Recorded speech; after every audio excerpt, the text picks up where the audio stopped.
বাংলায় তৃণমূলের শাসনকালে সীমান্তে কাঁটাতারের জন্য বিএসএফকে জমি দেয়নি রাজ্য সরকার। এমন অভিযোগ বিভিন্ন সময় তুলতে শোনা গিয়েছে বিজেপি নেতাদের। সেক্ষেত্রে রাজ্য বিজেপি সরকার তৈরি হলে বিএসএফকে কাঁটাতারের জন্য জমি দেওয়া হবে বলেও আশ্বাস দিতেন বিজেপি নেতারা। এখন রাজ্যে বিজেপি সরকার, মুখ্যমন্ত্রী শুভেন্দু অধিকারী আর মন্ত্রিসভার প্রথম বৈঠকেই বিএসএফকে জমি দেওয়ার সিদ্ধান্ত নিয়ে ফেলল বিজেপি সরকার। বৈঠকের পরে সাংবাদিক বৈঠকে সেই সিদ্ধান্তের কথা ঘোষণাও করে দিলেন মুখ্যমন্ত্রী শুভেন্দু অধিকারী। মুখ্যমন্ত্রী কি জানিয়েছেন বিএসএফকে জমি দেওয়া প্রসঙ্গে শোনাবো আপনাদের।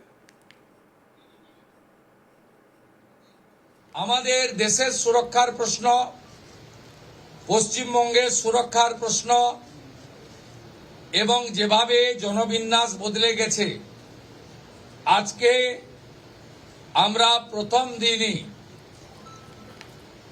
আমরা কেন্দ্রীয় স্বরাষ্ট্র দপ্তর তথা বিএসএফ এর সীমান্ত সুরক্ষিত করার জন্য জমি ট্রান্সফার প্রক্রিয়া আমরা আজকে অনুমোদন দিলাম এবং আজ থেকেই ল্যান্ড ট্রান্সফার প্রক্রিয়া শুরু হবে। ভূমি ও রাজস্ব সচিব তাকে এবং মুখ্য সচিবকে দায়িত্ব দেওয়া হলো ৪৫ দিনের মধ্যে বিএসএফ এর প্রয়োজনীয় জমি হস্তান্তর সম্পূর্ণ করতে হবে, যা আমাদের কেন্দ্রীয় স্বরাষ্ট্রমন্ত্রী নির্বাচনের আগেই বলেছিলেন। এই কাজটা আজকে প্রথম ক্যাবিনেটে আমরা করলাম। উল্লেখ্য, মমতা ব্যানার্জি বিএসএফকে জমি দেননি বলে এর আগে বারবার অভিযোগ করেছেন বিজেপি নেতারা। বিরোধী দলনেতা হিসেবে শুভেন্দু অধিকারীও বহুবার এই বক্তব্য কিন্তু রেখেছেন। এখন তিনি মুখ্যমন্ত্রী, তাই প্রথম কাজটি তার মন্ত্রিসভা করলো, সেটা হচ্ছে বিএসএফকে প্রয়োজনীয় জমি দেওয়ার ঘোষণা। ভোটের আগে এক সভায় কেন্দ্রীয় স্বরাষ্ট্রমন্ত্রী অমিত শাহ বলেছিলেন, মমতার সরকারকে তাড়ানোর অর্থ অনুপ্রবেশকারী মুক্ত বাংলা বানানো। দিদি কি অনুপ্রবেশকারীদের তাড়াতে পারবেন? ভাইপো কি ওদের তাড়াতে পারবেন? একমাত্র ভারতীয় জনতা পার্টি ওদের তাড়াতে পারে। মমতা দিদি ৬০০ একর জমি যা বিএসএফ এর দরকার তা দেননি। বাংলায় বিজেপির সরকার হবে আর ৪৫ দিনের মধ্যে আমরা ৬০০ একর জমি যা বিএসএফ কে দিয়ে দেবো। কি বলেছিলেন কেন্দ্রীয় স্বরাষ্ট্রমন্ত্রী সেই সময়? শুনুন। ममता की सरकार निकालने का मतलब है घुसपैठ मुक्त बंगाल बनाना। मुझे बताओ बंगाल से घुसपैठियों को निकालना है या नहीं निकालना है? ऐसी आवाज से निकलेंगे क्या? जरा जोर से बोलो, बंगाल से घुसपैठिए को निकालना है या नहीं निकालना है? क्या दीदी निकाल सकती है? क्या भाईपो निकाल सकता है? केवल और केवल भारतीय जनता पार्टी निकाल सकती है। भाइयों बहनों, भारतीय जनता पार्टी निकाल सकती है। ये ममता दीदी ने 600 एकड़ भूमि जो बीएसएफ को चाहिए वो नहीं देती, क्योंकि बाढ़ लगाने का काम पूरा न हो और फिर बीएसएफ के जवानों पर आरोप लगाती है कि वो घुसपैठ करा रहे हैं। अरे ममता दीदी, बीएसएफ के जवान देश के लिए अपना सर कटा सकते हैं, वो घुसपैठियों को नहीं घुस।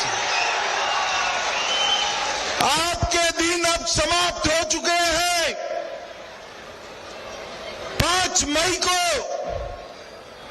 भाजपा सरकार बनेगी और 45 दिन में पूरी 600 एकड़ भूमि हम बीएसएफ को बाढ़ लगाने के लिए दे देंगे।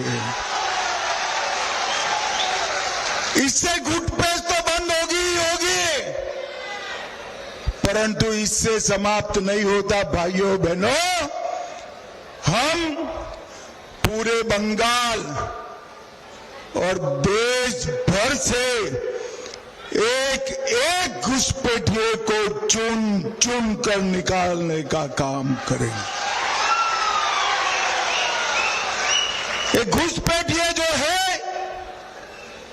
वो हमारे युवाओं की रोजगारी खा रहा है, गरीबों के चावल खा रहा है और देश के अंदर दंगे करा रहे हैं। मैं सारे घुसपैठियों को कहना चाहता हूं कि 5 मई की शाम से ही बंगाल छोड़कर वापिस जाना शुरू कर देना भैया, आपका टाइम समाप्त। শুনলেন তো, ভোটের আগে এপ্রিল মাসেই ভোটের প্রচারে অমিত শাহ বাংলায় এসে কি বলেছিলেন, আর বাস্তবেও দেখা গেল সরকার গঠনের পরেই বিএসএফকে জমি দেওয়ার কথা ঘোষণা করলেন মুখ্যমন্ত্রী শুভেন্দু অধিকারী।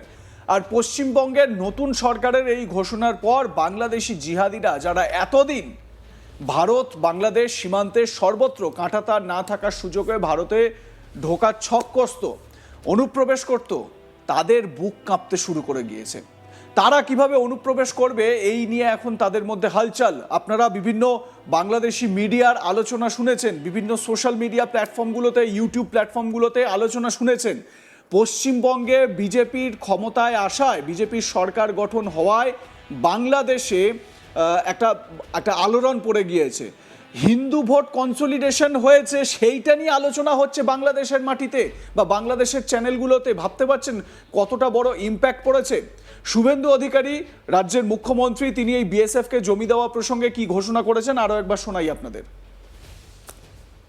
আমাদের দেশের সুরক্ষার প্রশ্ন, পশ্চিমবঙ্গের সুরক্ষার প্রশ্ন এবং যেভাবে জনবিন্যাস বদলে গেছে, আজকে আমরা প্রথম দিনই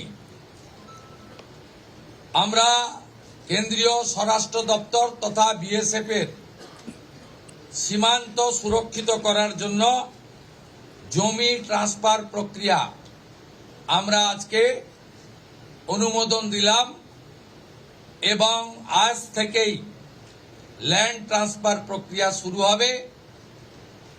ভূমি ও রাজস্ব সচিব তাকে এবং মুখ্য সচিবকে দায়িত্ব দেওয়া হলো 45 দিনের মধ্যে বিএসএফ এর প্রয়োজনীয় জমি হস্তান্তর সম্পূর্ণ করতে হবে, যা আমাদের কেন্দ্রীয় স্বরাষ্ট্রমন্ত্রী নির্বাচনের আগেই বলেছিলেন। এই কাজটা আজকে প্রথম ক্যাবিনেটে আমরা করলাম। আপনাদের মতামত জানাতে ভুলবেন না। দেখতে থাকুন আজ তাক বাংলা। সাবস্ক্রাইব করুন আমাদের ইউটিউব চ্যানেলটি, বেল আইকন প্রেস করুন নোটিফিকেশন পেতে।